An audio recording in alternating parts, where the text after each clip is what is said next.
Okay, everyone, I'm about to start the webinar. It's 1 o'clock. Once I start, I'm give it like about 30 to 45 seconds. And once I take the webinar, the title slide off, then I'll give it like about, I'm sorry, give it 30 45 seconds for everyone to join.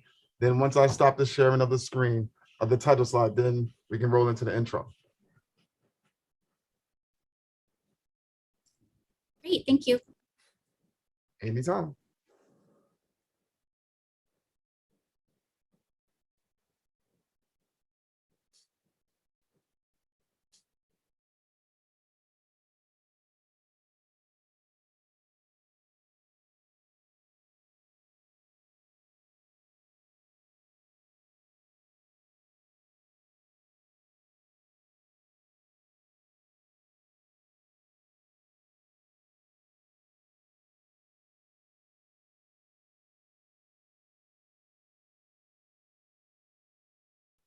Okay, we're good to go.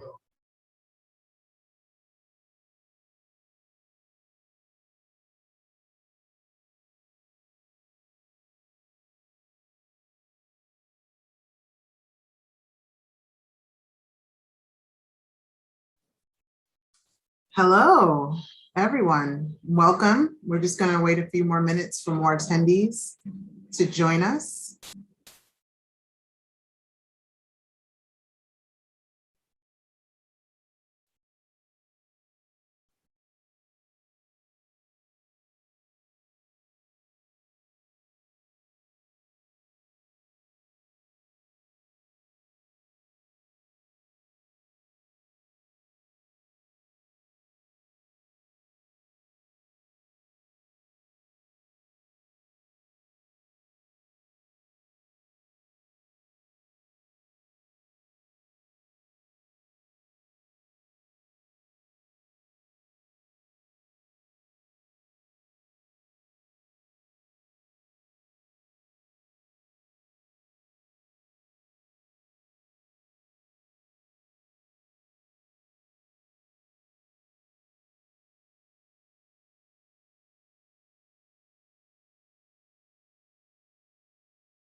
All right.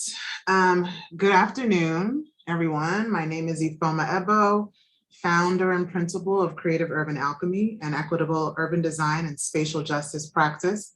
And I'm zooming in from the unceded lands of the Lenape people, also known as Brooklyn, New York. We've joined together to take a deep dive into Brownsville, Brooklyn. As a native New Yorker, I have many fond memories of visiting friends in Brownsville, and I'm really excited to moderate this discussion today between two longtime residents and activists in the community there. Before I introduce the panelists, I want to share a bit of context for this discussion. So I'm going to share my screen.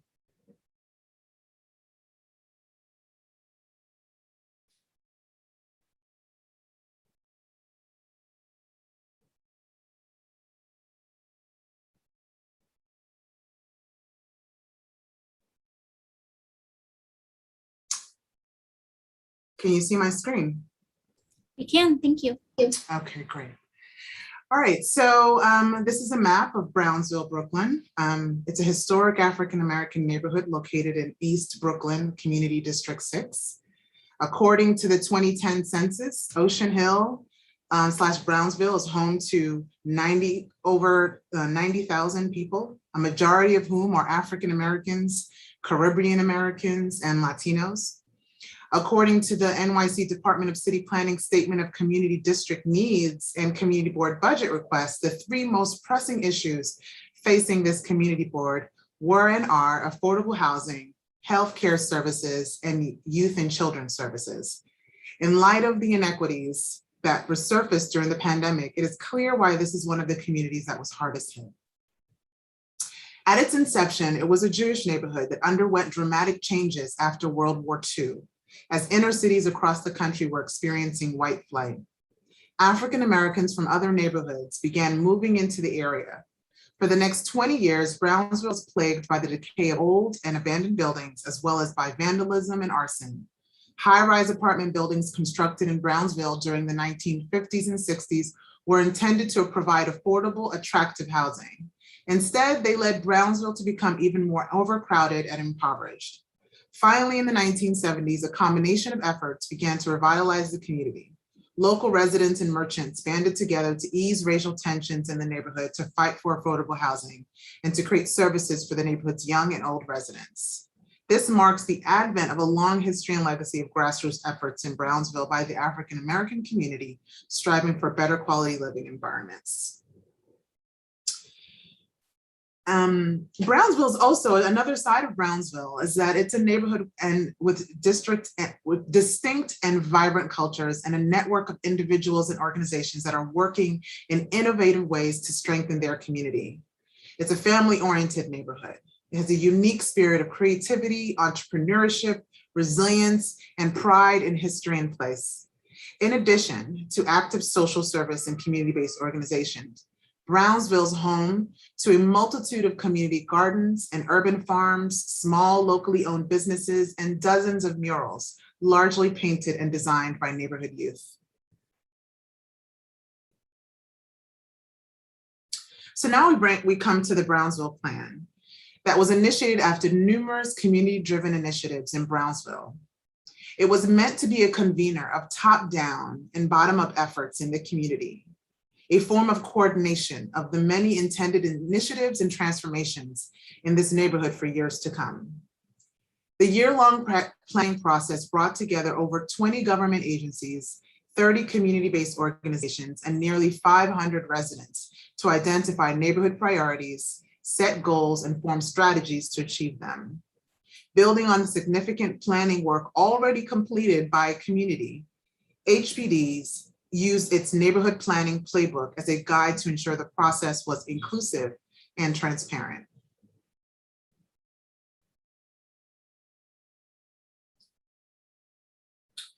Building on the 2014 Brownsville 100 Days to Progress initiative, which spurred short-term projects from a variety of city agencies, the Department of Housing, Preservation, and Development in New York City launched a community-based planning process in the summer of 2016 to develop a shared vision and plan for the future of Brownsville.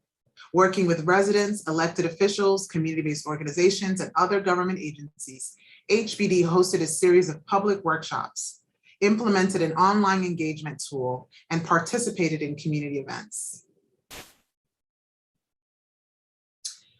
The plan coordinated over $150 million in neighborhood investments, including improvements to Brownsville parks, the New York City Housing Authority developments, and surrounding streets, a new community center for teens at Brownsville Houses, and a new neighborhood health action center. Much of this work will be completed or underway within the next 5 years, or has been completed already. So we want to have a conversation today between these two amazing women in Brownsville and we want to talk about what happens when grassroots efforts driven by community meet top-down efforts driven by government. Is it a seamless process for all stakeholders? Do all feel empowered in this process? And does implementation live up to the ideals and visions created in the plan? We are going to get down to the bottom of this and so much more. But first, I want to introduce to you Janice T. Morgan, a native of Brooklyn, New York, and the chairperson of the Brooklyn Community Board 16, which serves the Ocean Hill Brownsville neighborhood of New York City. She's a graduate of Clark Atlanta University and holds both a Bachelor of Arts and Master of Arts degree in accounting. Her accounting experience spans 20 years and includes work in the private, public, nonprofit, and academia sectors. She currently serves as Senior Project and Business Manager of the Brownsville Community Development Corporation. As a longstanding member of Community Board 16's Economic Development Committee, She has been a strong advocate for local workforce development, small business services, and MWBE opportunities. The other panelist is Torian C. Lewis, a community engagement specialist, a lifelong resident of Brownsville and former participant of the Brownsville Partnership. Torian worked with staff to prevent her eviction and overcome her housing crisis. She has 20+ years of community organizing experience and is a proactive, results-driven, empathetic, and dedicated community organizer with a deep passion for racial and economic justice and a determination to enact positive change through grassroots collective action. First, we'll hear from Janice, who will present some words, and then we'll hear from Torian, and then we'll dig into some Q&A. Just to make you all aware, the Q&A button is live and active, and if you have any questions throughout the event, please feel free to post your questions in the Q&A function, and I will certainly look to them to ask some of the questions of the panelists. Janice, over to you.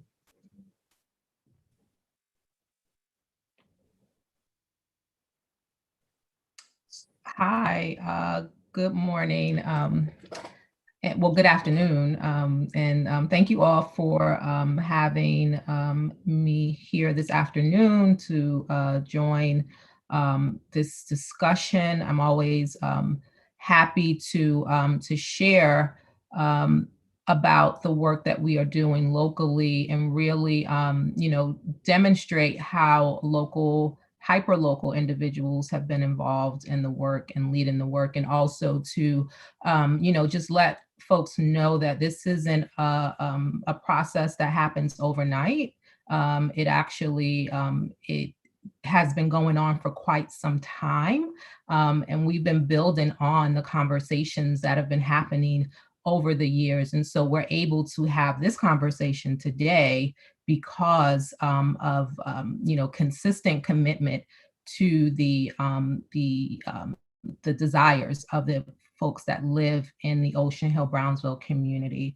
And without that level of consistent involvement and without the perspectives of the local residents, the work isn't meaningful. And so I think that a lot of what we're talking about when it comes to the Brownsville Plan and other investments by other city and state and federal agencies in the Brownsville community, it is definitely as a result of that level of commitment.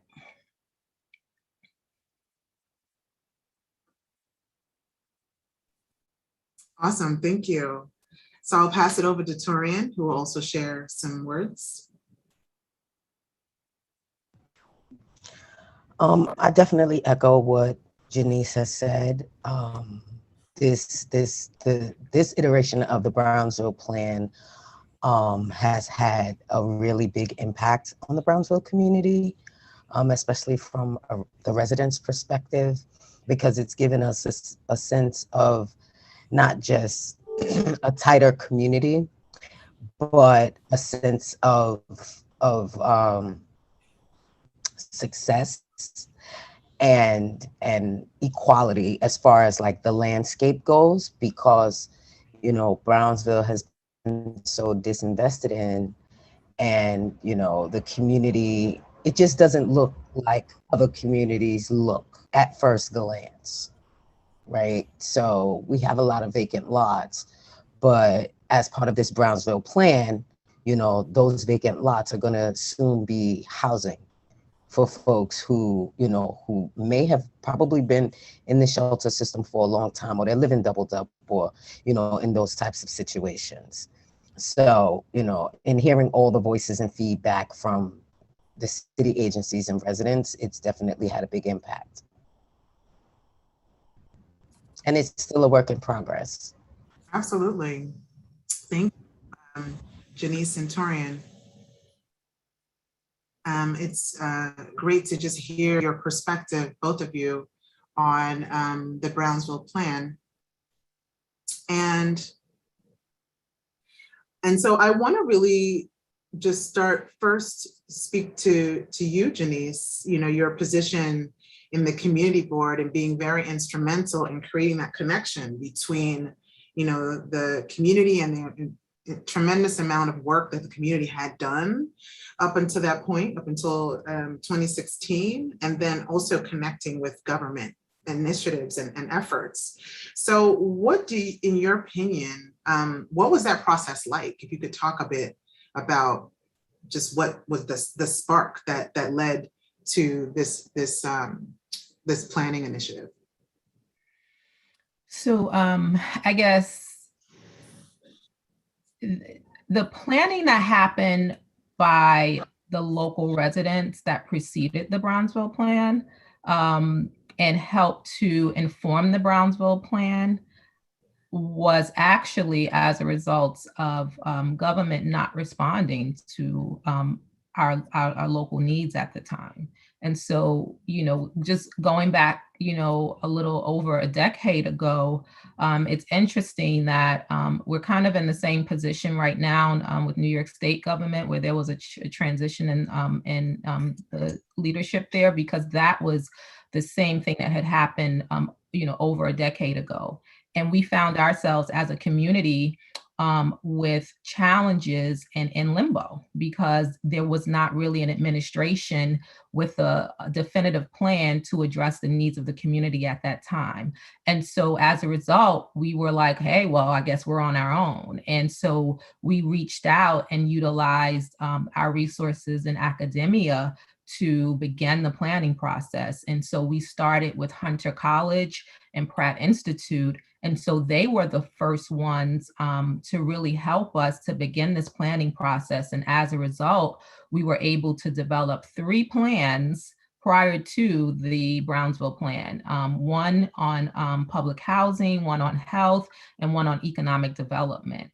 And so by the time we got to the Brownsville plan, we already had a lot of ideas, and it really helped to guide the process of having the conversations with city planning and HPD and local residents, because we kind of had already, had those discussions, and we were able to use the prior conversations and the prior planning as a guide and kind of do a temperature check on if the conversations with HPD were truly productive and reflective of what the community had said previously. And, as we continue to talk, I can share more about, that process and what happened along the way.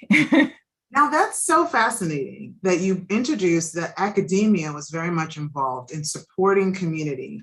Absolutely. In sort of meshing together and bringing together some of its own ideas and visions for the community before government was even involved. And I think that's an important point to highlight here, particularly as, this is Columbia University coordinating this event, and there are many students who are watching this event right now.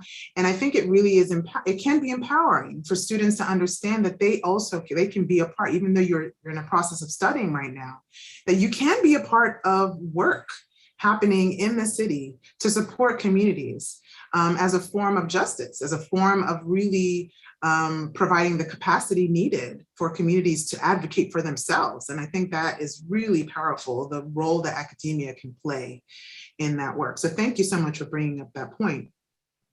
I'd love to hear from you, Janice, Torian, because you've expressed that you are right at the middle between that bottom-up work and the top-down work. You mentioned before that you're right at the top of that grassroots effort and right at the bottom of that top-down government effort. And I would love to hear from you to talk a bit more about what that looks like. What does that role look like at that hinge point? So like how I joked around yesterday, I'm sort of the middle kid, not old enough to play with the older siblings, but a little bit too mature for the younger siblings. And so like you explained, I'm right in the middle, and where that meets is I get to ride the proverbial fence, right? So I'm a grassroots leader. I'm a resident. I'm in the community, and I'm working with residents, and I'm talking with residents, and helping residents to develop as leaders themselves. But I'm also employed by one of the nonprofit organizations that are really deeply involved in the work. And so I get to see things from that perspective as well. And so I get to sit in on meetings with government agencies, and I'm learning, how they work.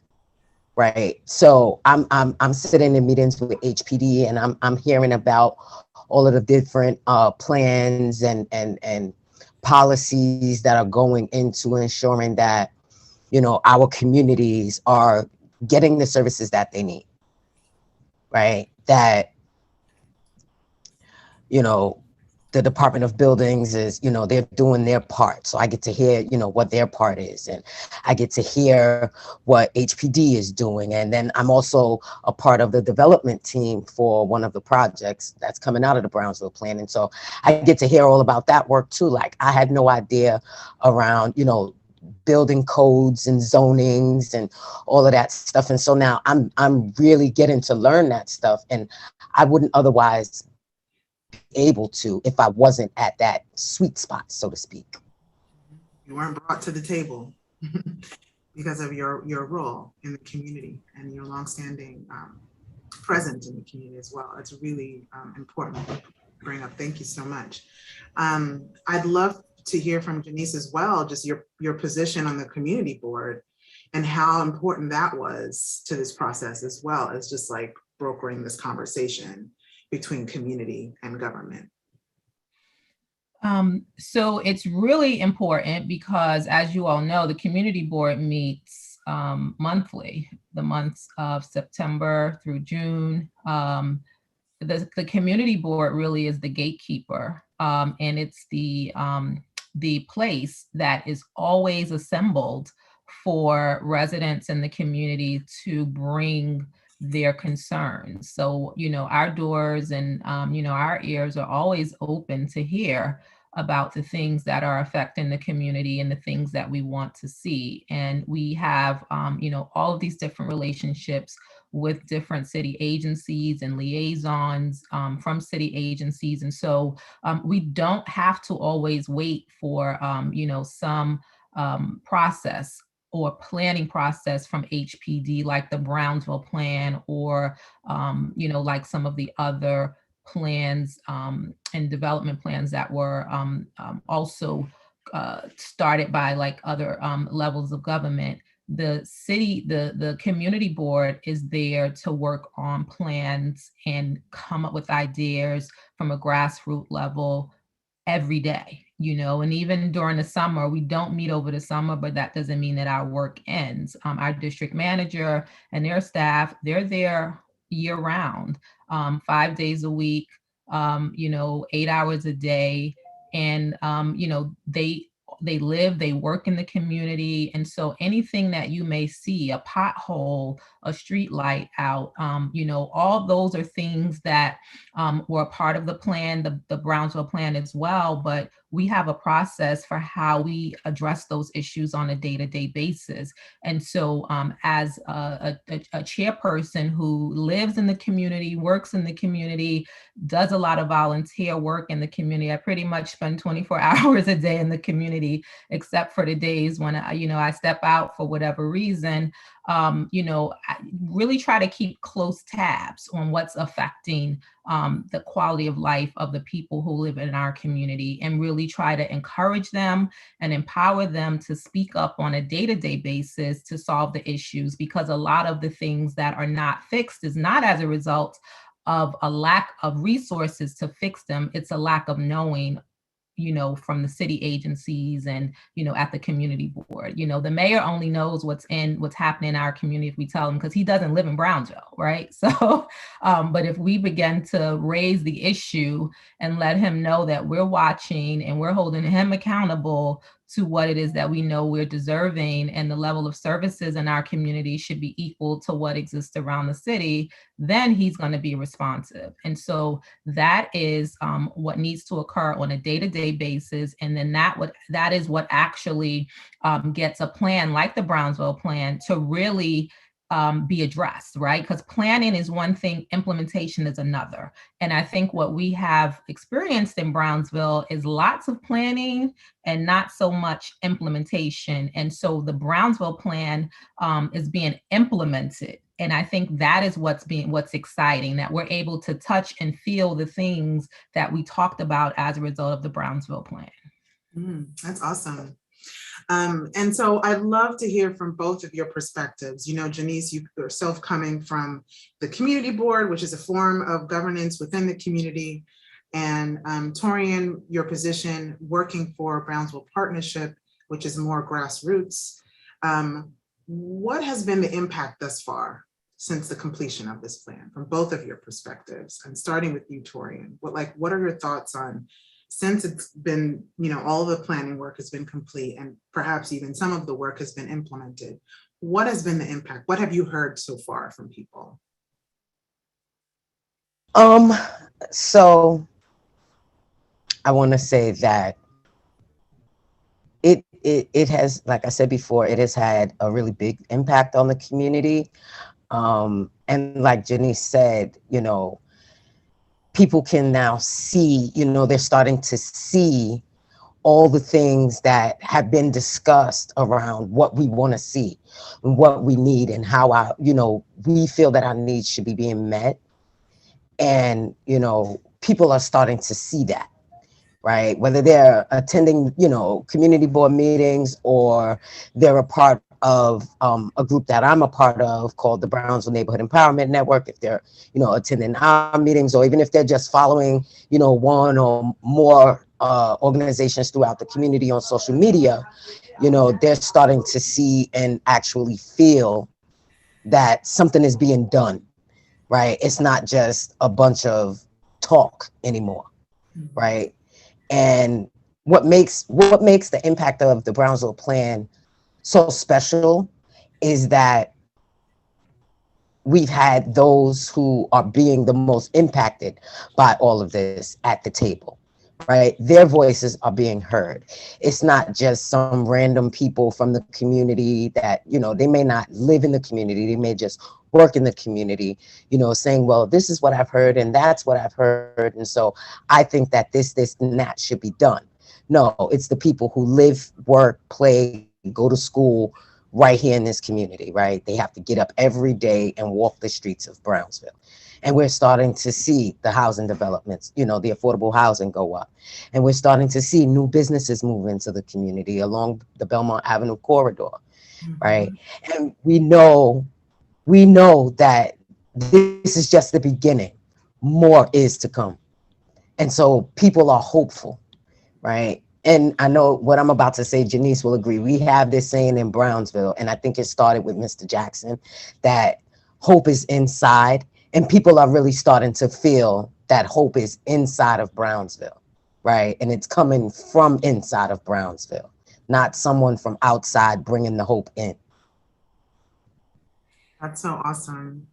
That's encouraging too, that a plan can, you know, built off of tremendous grassroots efforts, can support capacity building, that it can be empowering, and it's not depleting, and it doesn't, you know, bring about planning fatigue, which, you know, sort of like in the industry, that's what you hear a lot, is that there are communities that are just like, they're exhausted from constant meetings and not seeing any fruit, as you mentioned, Janice. Myself, I've worked in Brownsville in a number of different ways. I've done a lot of community-oriented work around cultural preservation and conservation with the Black Space Urbanist Collective. I've also worked as a representative of government, working for the Mayor's Office of Criminal Justice, implementing placemaking projects and activation projects in Brownsville in collaboration with the Brownsville Community Justice Center. So, Torian, a lot of the work that you're talking about in terms of community groups feeling empowered, and really, especially that work around Belmont Avenue as like an incubator for a number of different ideas and innovations, has really been amazing to see and experience. That this is not just any old community. This is a community that has had a significant amount of strength, because without that strength, the Brownsville plan wouldn't have been able to be implemented and starting to be implemented in the way that it has been so far.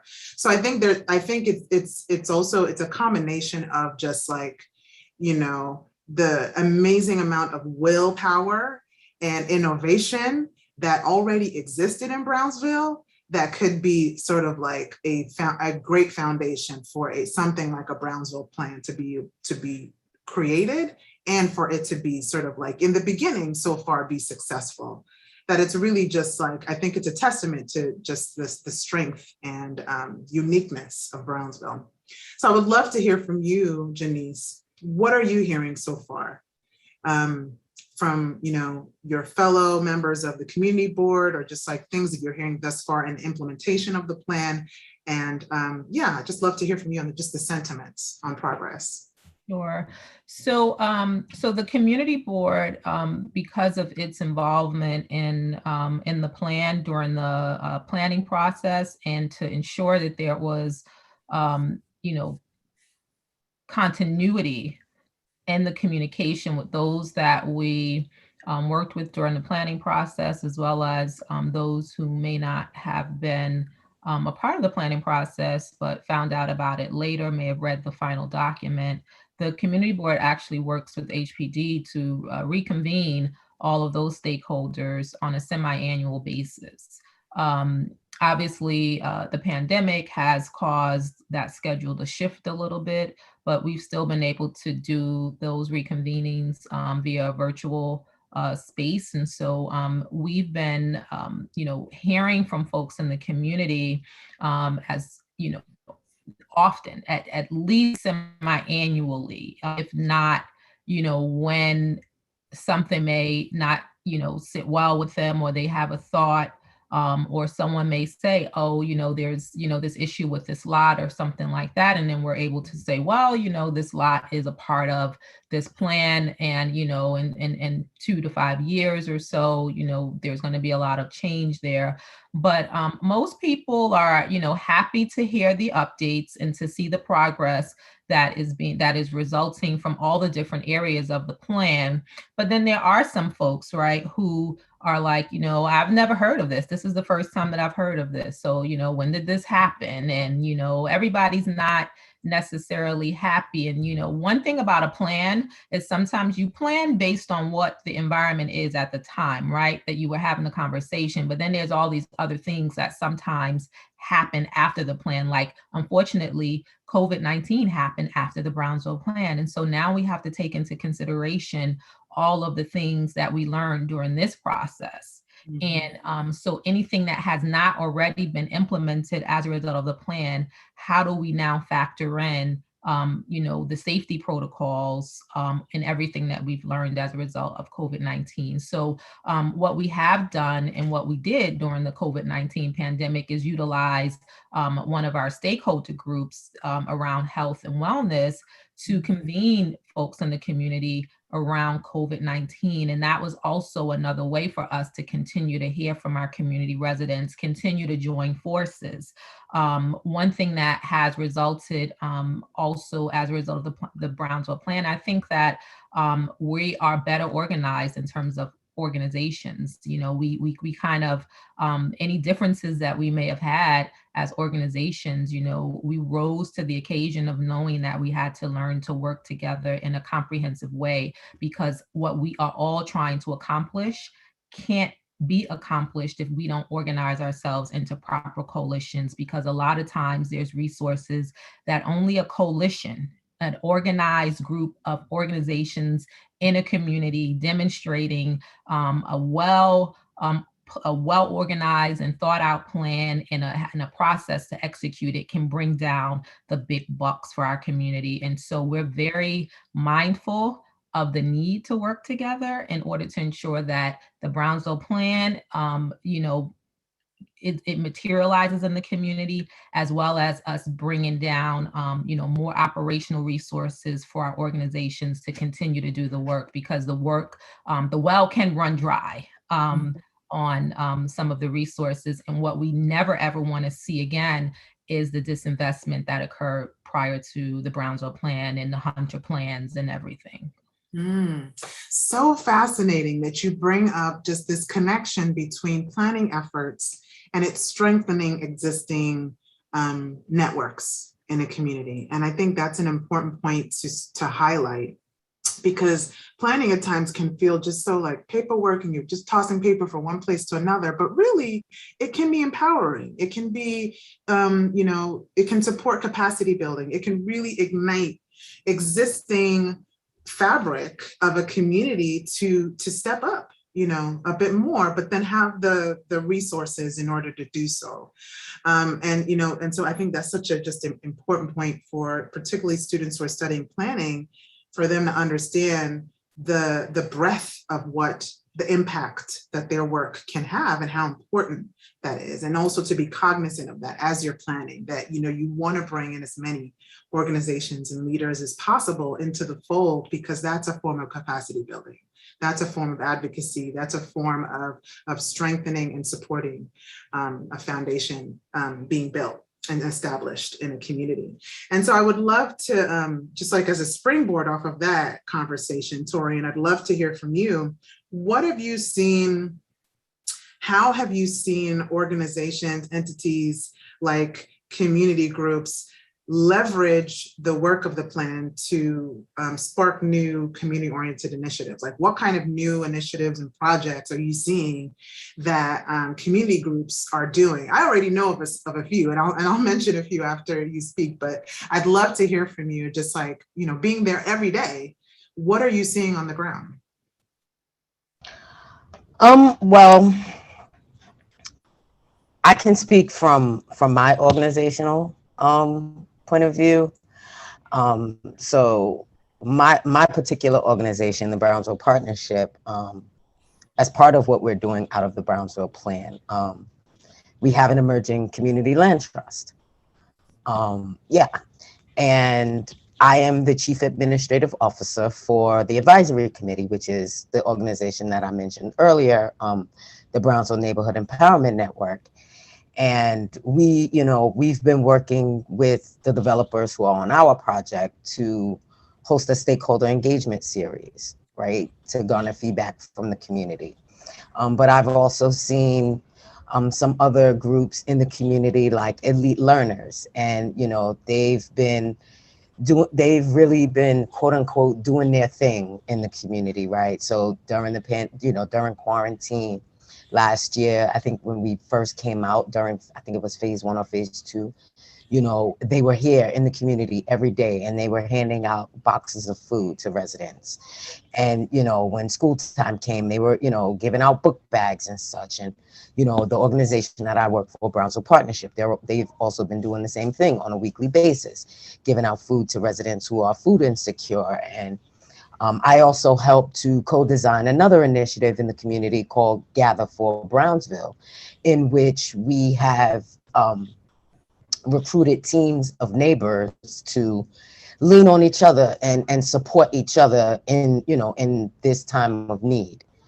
And it's been really, really successful, right? It's sort of like what I like to call putting the village back. Right? There's that saying, it takes a village to raise a child. Well, in these days and times, it takes a village just to take care of the village, right? That includes the children, the seniors, and everyone in between. And so I've really started to see not just the organizations in the community come together and work together, but also the residents themselves just supporting each other, creating childcare co-ops to watch after each other's children while, they have to go out and take care of business, things of that nature. I've seen people start their own businesses, just on the street corner, set up a table and start grilling on the grill and, start their own businesses. So, and, I believe one of them, I know for sure, is working with CBEDC, Central Brooklyn Economic Development Corp to become MWBE, right? And so that's kind of like that grassroots to the tip kind of work that I was describing to you yesterday. And that's what's going on all around the community. Mm. That is so fascinating because everything you're talking about is really about power building.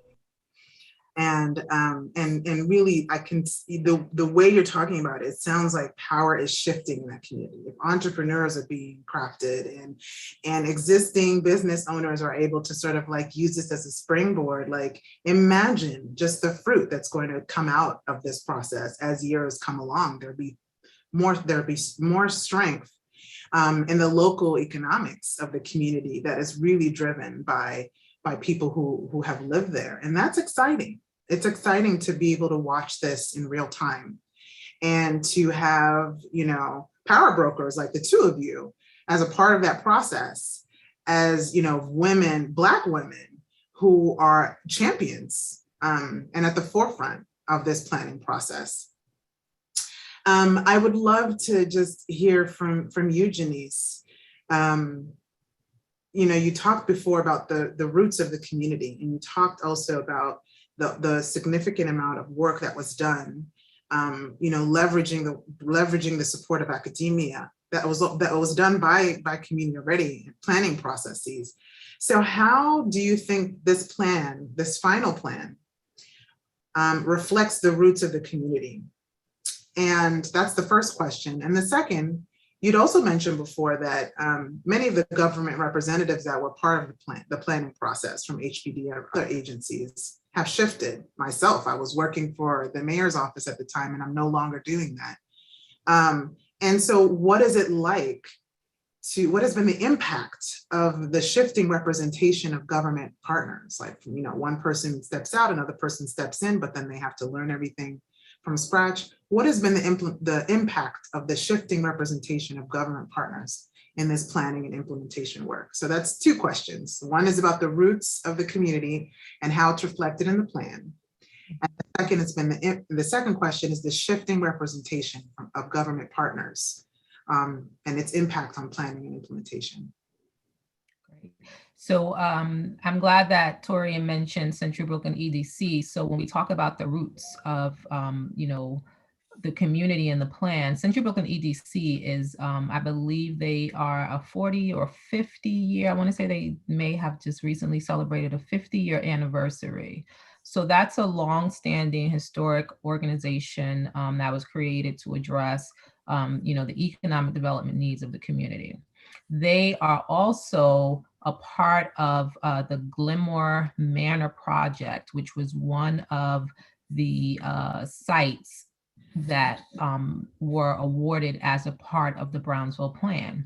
That particular site is being developed by an MWBE developer. It also includes a number of African American business owners, Black and African American and Caribbean business owners. Many of them are women. It addresses the need for sit-down eateries in our community, which have been lacking. It's going to have the Brooklyn Cooperative Federal Credit Union there, which addresses the need for more banking opportunities for residents in the community. So during the planning process, there was a point when HPD came to us and said, here's the update about, what we've already heard so far. And we were like, and it was kind of like a little bit of a draft of, like, here's where we're going. And we were like, no, this doesn't, no. We were like, this does not look like what we discussed and what our expectations were. And so we came together as a board. We wrote a letter to Vicky Bean, who was the commissioner of HPD at the time. We had a separate meeting to discuss and to advocate for what we thought was going to be appropriate and how this planning process should wrap up. And as a result of those conversations, we ensured because there had been a lack of MWBE developers in our community. Most of developers didn't look like us. And so we made sure to underscore how important it was to include MWBE developers and hyperlocal organizations as a part of the plan. And so when the RFP process came out, local organizations, they coordinated with the different developers that were going to be submitting proposals. And many of the proposals came out in a very thoughtful way. They included many of the hyperlocal organizations who may have had challenges with space and real estate to deliver their services in a better way to the community. And so all of that conversation and the awards that resulted in the community that have hyperlocal organizations, in my opinion, are reflective of the roots and is reflective of those who have for many, many years invested their time, their energy, they've raised families in this community. And so they're invested in the longevity of the community. They're not just going to drain the resources from the community, but they're there to continue to plan a harvest that can feed the succession planning of all of these projects, can develop and show the youth in the community that whatever their interests and passions are, that they don't have to go outside of their community to find them, that the infrastructure has been set up in their community and there's a historical context, behind them, right? So it wasn't just done in 2020, 3 or 25 when these buildings were erected. This is just the new home of a lot of these services. And it also shows them that the advocacy of their grandparents, of their parents, live on in very obvious ways in our community. So I think that's really important in terms of the roots. And I think the other question you had was, can you remind me of the other question? Yeah. So the other question was about shifting representation. Shifting representation. So honestly, I think the shifting representation hasn't really been an issue it hasn't been an issue for me because we were so adamant about making sure that a lot of these processes included involvement of local leaders.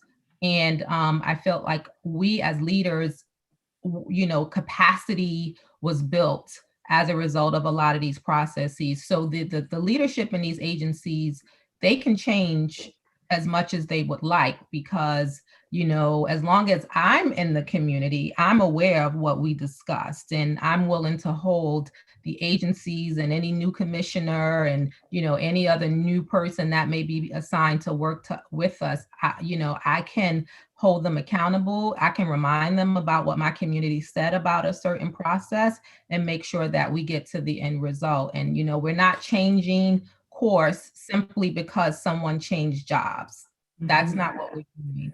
And when you have that local leadership in place, people who are invested, have no intention of leaving this community or going anywhere, and can bring any individual that may come after some other up to speed, then you're going to get the results that you were already working towards. And so that is why I'm not at all concerned about the change in leadership, and that we haven't had any problems with any turnover in leadership as a result of the Brownsville plan. We are continuing as planned.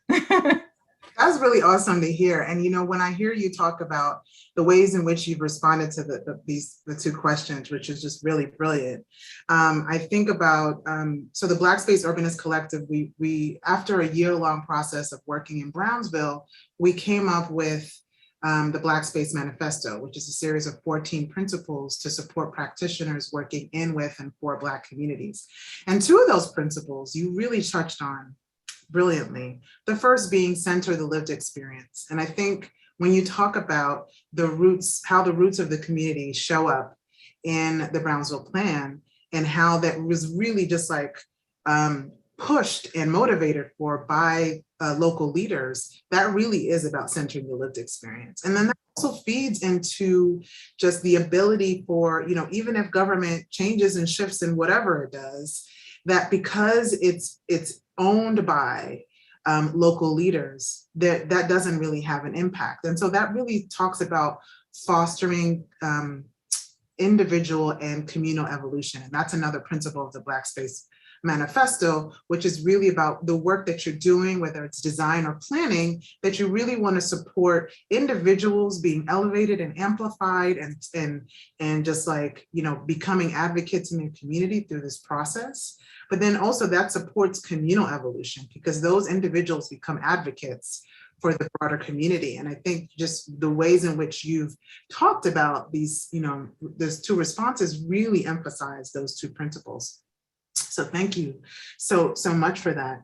Torian, I want to, shift to you now and really learn from you. I want you mentioned that you've been in this community for 20 plus years, which is really exciting to have you here and to talk about that. And I'd love to hear your story. What is your history in this community and how does what you've experienced growing up connect to why there was a need for the initiatives embedded in the Brownsville plan? I am so sorry, Ifoma. My internet connection is cutting up, so I didn't hear anything you said. Okay, no worries. I'll repeat myself. So now I was saying that I was excited that you're here as a longstanding resident of Brownsville, and you mentioned you've been living there 20 plus years, and or just like your whole life. I think it was either one of the two. Please correct me.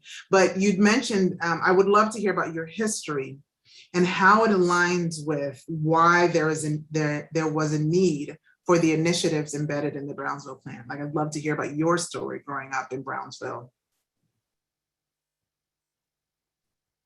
So I am a lifelong resident of Brownsville. I've left the neighborhood a few times, but I've always come back home.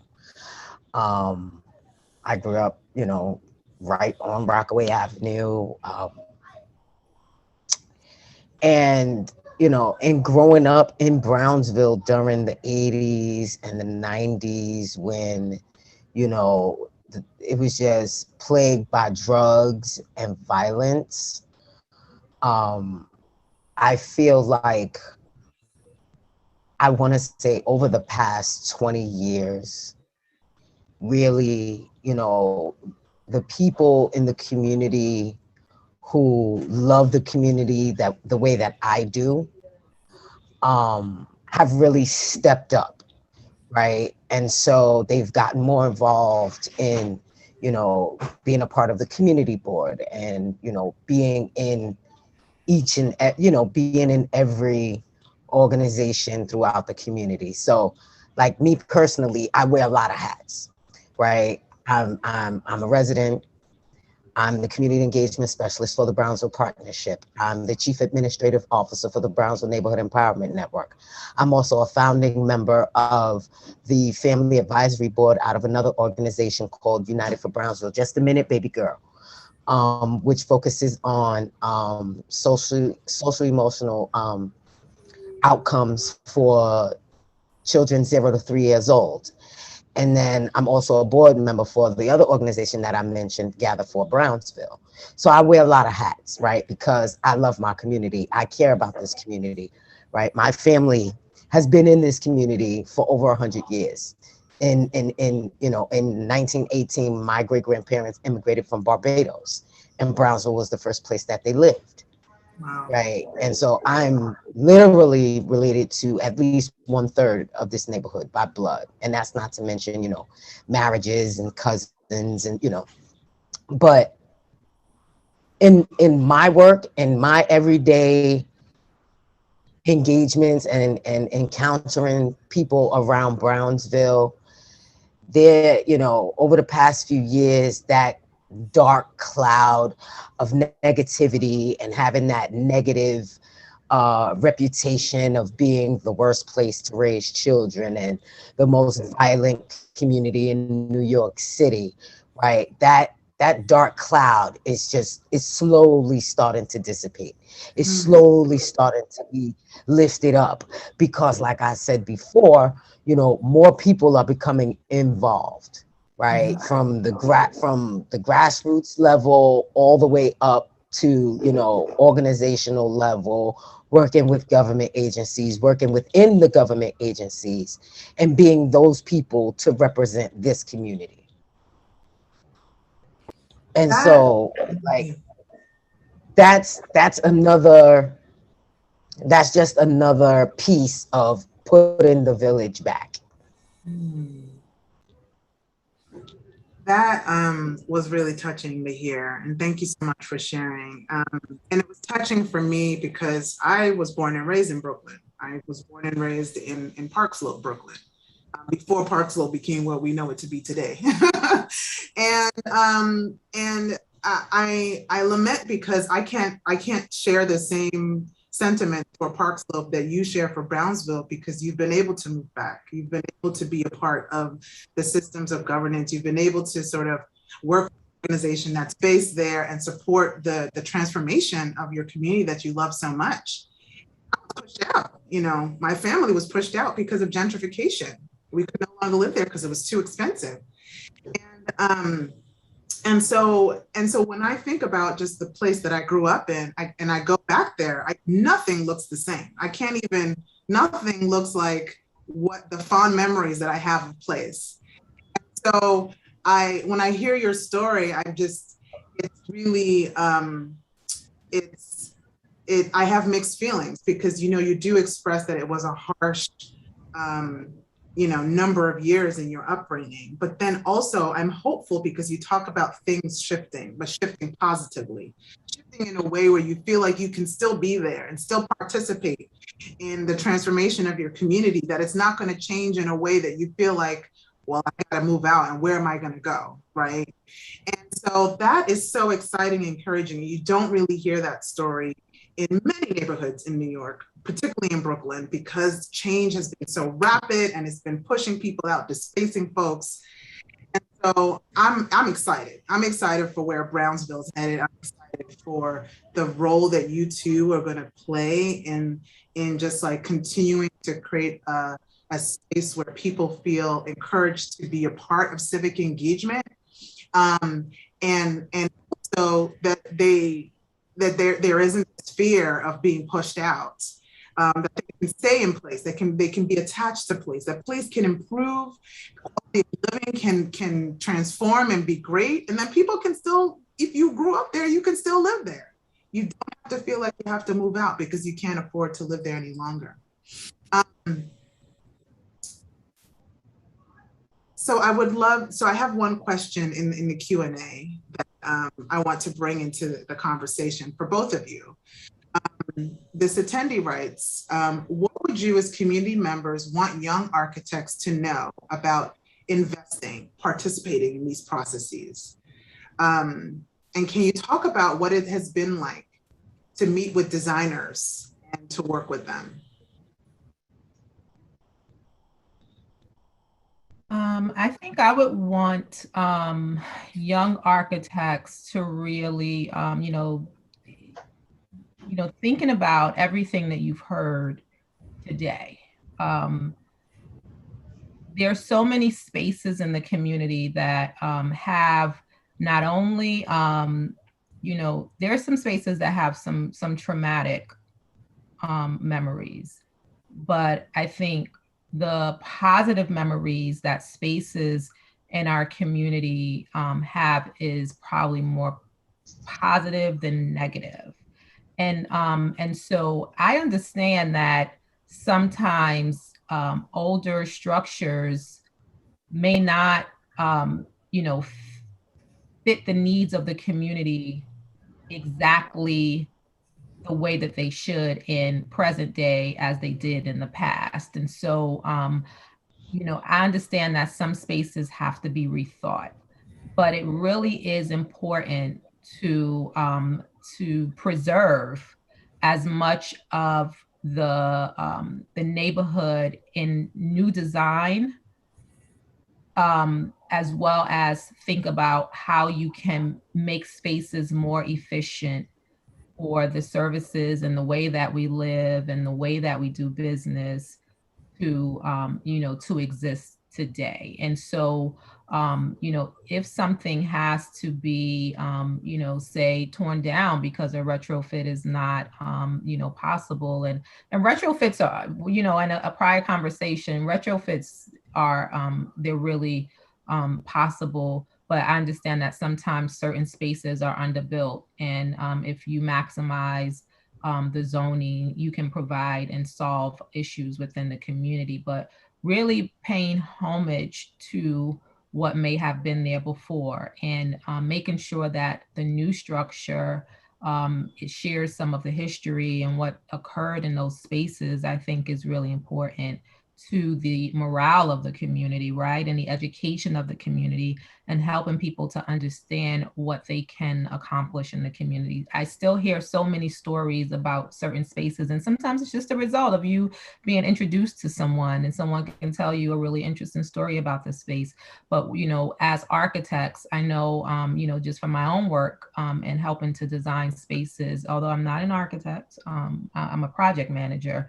So I get to work with architects a lot. Architects have to tell a story about the space that they're designing, right? And so they have a real unique opportunity to memorialize what they know exists, and then also tell the story about what they're creating. And so we don't want to know who built there today. We want to know who all built there in the past, and really tell the story about what were all the uses that occurred in this particular area. Because in 50 years or 100 years, there's some other young architect, right, that's going to come behind you. And what do you want them to say about what you contributed to that space? That's a really great point. And essentially you're talking about this balance between historic preservation and planning, and new planning, new development. There's a balance between the two. You do want to go into community and really identify what the existing assets are that are working for people, and you want to improve upon that. You want to build upon that as a platform, but you also don't want it to be impediment for bringing in the new resources and responding to the needs that are in the community. So you want to create that balance between what is being preserved and conserved, who has identified those spaces as important and necessary to the existing cultural heritage of the community, and that it does, work in tandem with and support new development to satisfy and address the needs in the community.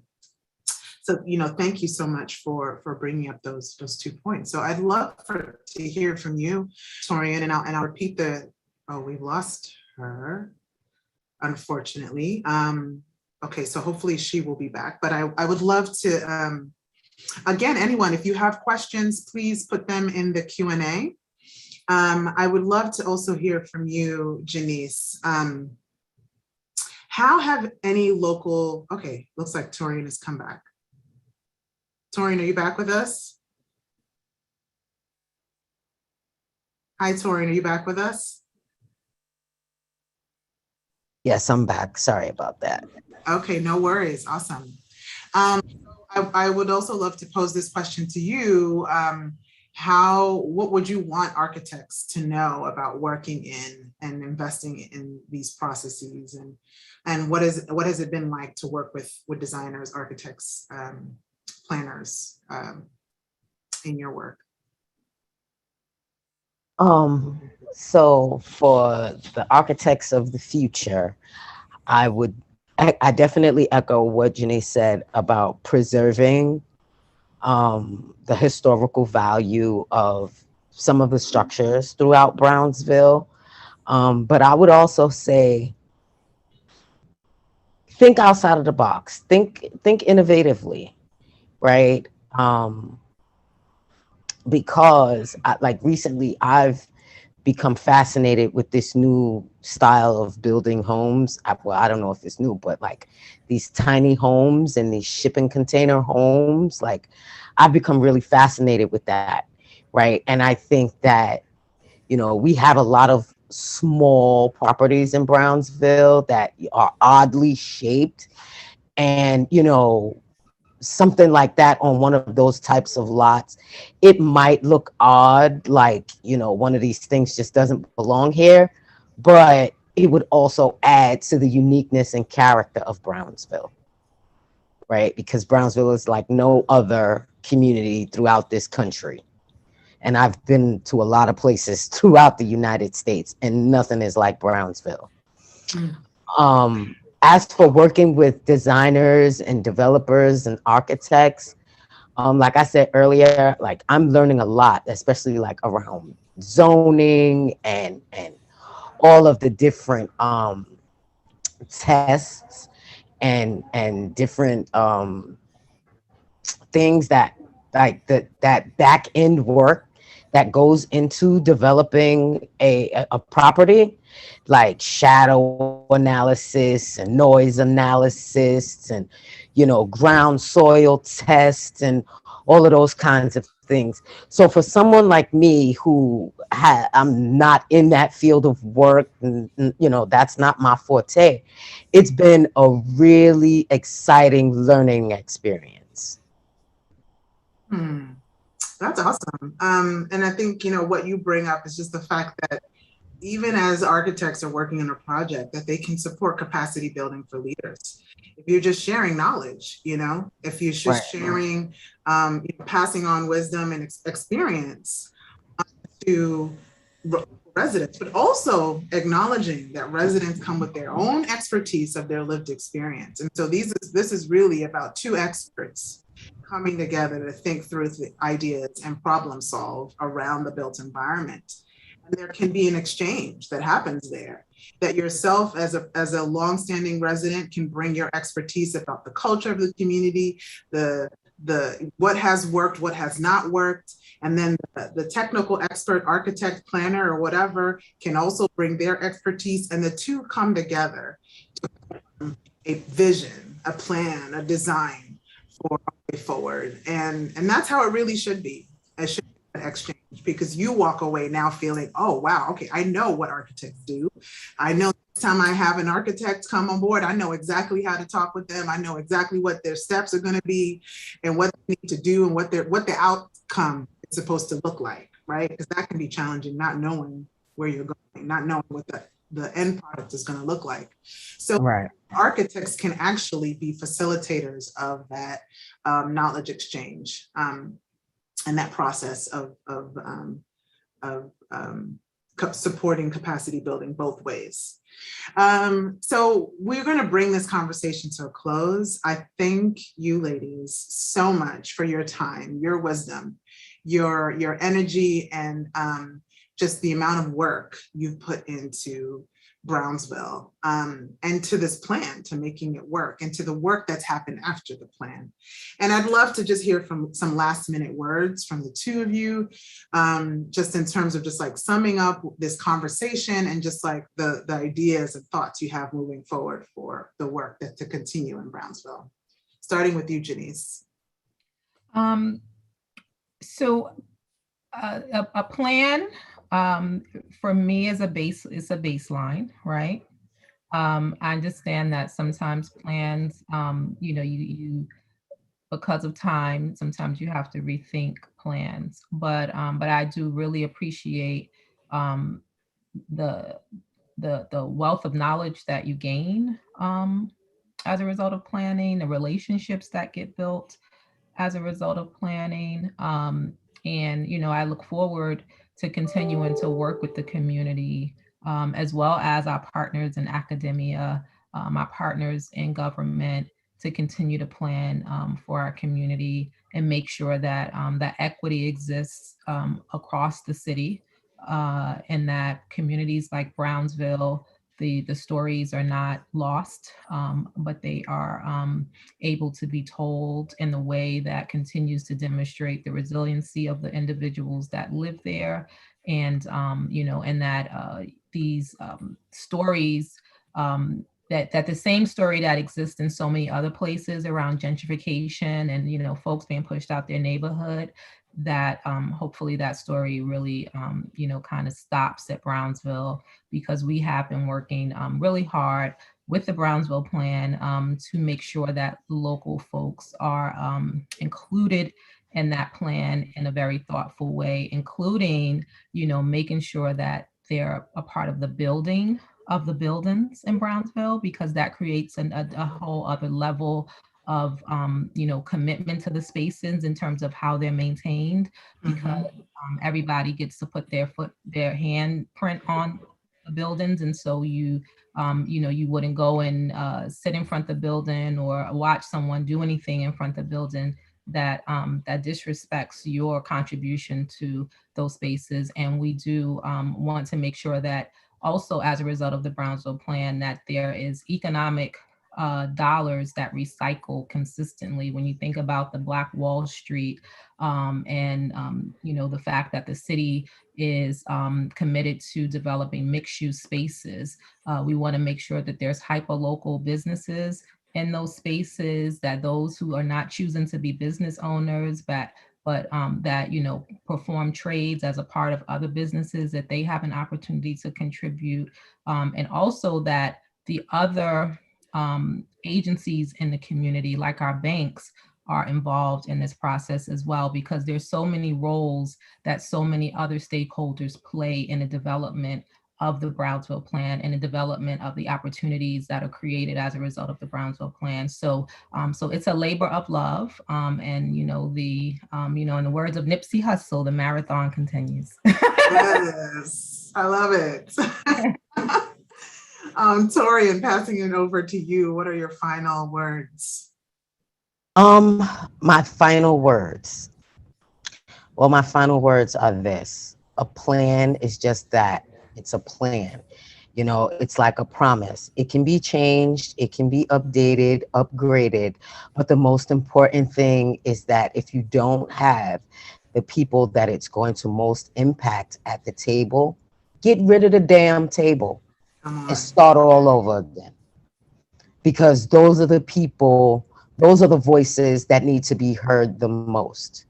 Right? Don't worry about lining your pockets. Don't worry about what other people are going to say. Worry about that lasting impact that you're going to have on that family that you're building for, or for, you know, the business that, you know, their ceiling is caving in and they just need a little bit of support to, you know, get that leak fixed, right? Be a proverbial ear to listen and shoulder to cry on. Even if you can't affect change in a major way, just that small gesture of compassion can go a very long way. And with that, I will say thank you for inviting me to be a part of this, because it's been amazing. Yes. Ladies, so much. And, you know, just your final words have brought up, you know, two more Black space principles that I will end with. And the first, Janice, you remind me of Cultivate Wealth. And especially if we think about the history of particularly Black communities and the impact that, you know, such actions like redlining have had on communities, very, you know, also has had on Brownsville. Much of these actions have actually depleted the wealth and disenfranchised communities of color, particularly Black communities. And so in every effort that we have in Black communities, we really need to think about how we can cultivate wealth. And what you talked about was just like in every facet. When you're building a building, you want to hire people that are local, people that are working in the community. You want to build those skills in the community. You want to create opportunities for local entrepreneurship. Like, you want to think about in every facet of a project, how you can support the local economy.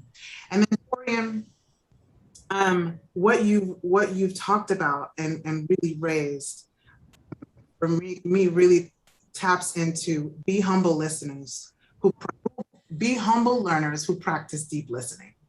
That's a really important aspect of the work as well, that to really like it requires you to not go in with intention. It requires you to really listen to what people have to say. And sometimes you have to be that ear, sometimes you have to be a shoulder. And even though you, as a designer, architect, urban designer, planner, historic preservation practitioner, you might not feel like you can change the world or you can solve the complete problem, but you have a contribution to make to addressing the issue, and you can support community in doing that. And there's empowering. That's an empowering process for both parties. So thank you so much for your insight, your wisdom, and just sharing your experience with us today. We appreciate you. And thank you to all the participants and attendees who attended, those who submitted questions. And we just hope that you have a really good rest of your day. Thank you. Thanks for having us. Thank you. Thank you for having us.